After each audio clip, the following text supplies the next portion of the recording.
अगला सवाल पुणे से आया है कृष्णा रेड्डी का और ये जानना चाहते हैं सुबेक्स के बारे में।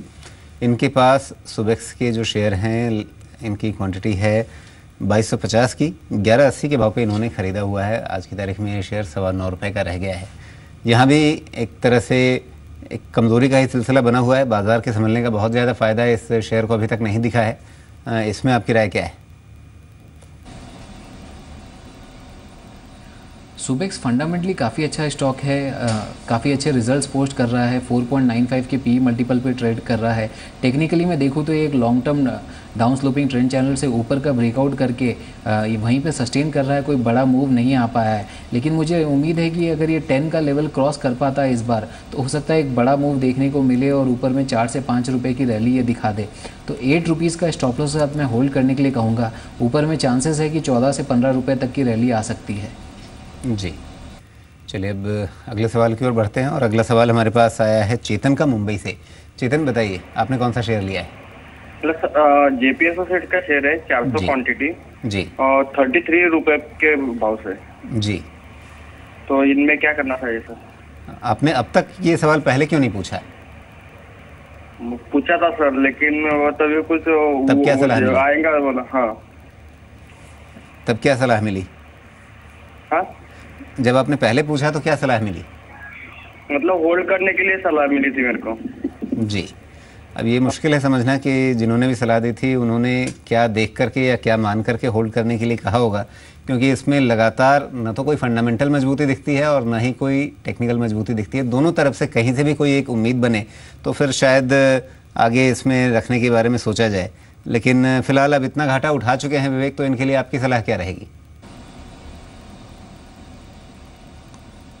जैसे कि इनकी पोजीशन काफ़ी लॉस में है। अगर मैं जेपीएस एसेट्स का ओवरऑल चार्ट देखूं तो जो गिरावट आई है वो एक प्रॉपर ट्रेंड चैनल में गिरावट देखने को मिली है और इस ट्रेंड चैनल का ऊपर का ब्रेकआउट 10 रुपये के ऊपर हो सकता है। अगर 10 रुपये का लेवल ब्रेक होता है ऊपर की साइड में तो 18 से 20 रुपये तक की, मतलब ऊपर में 18 से 20 रुपये तक का प्राइस टारगेट ये दिखा सकता है।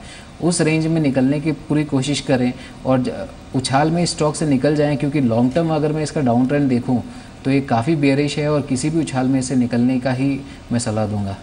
जी, अब अगला सवाल हमारे पास मुंबई से ही है, मकरंद बापट का। मकरंद, बताइए आपने कौन सा शेयर लिया है? हाँ, मेरे पास रिलायंस के 10 शेयर थे जी। ये 2008 में मैंने लिए थे जी 1100 में जी। और देना बैंक के 7730 थे। अभी पहले अगर हम आपके पहले सवाल यानी रिलायंस की ही बात कर लें तो इसमें पहले ही आप अच्छा खासा समय दे चुके हैं। अगर आपने 2008 में खरीदा, 7 साल आप पहले ही दे चुके हैं।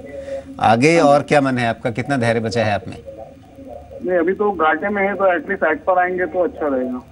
जी चलिए, देखिए घाटे में नहीं निकलना है। इस जिद ने आपको 7 साल का समय इस शेयर में बिताने के लिए मजबूर कर दिया और इन 7 सालों में अभी तक आपको मिला क्या है? अगर आप एक कंजर्वेटिव तरीके से सोचेंगे, यही पैसा आपने चलिए एक बैंक एफडी में ही डाल दिया होता तो वो पैसा आज की तारीख में कितना होता? और आज की तारीख में शेयर भाव 1050 के आसपास है, थोड़ा ऊपर नीचे होने के बाद भी।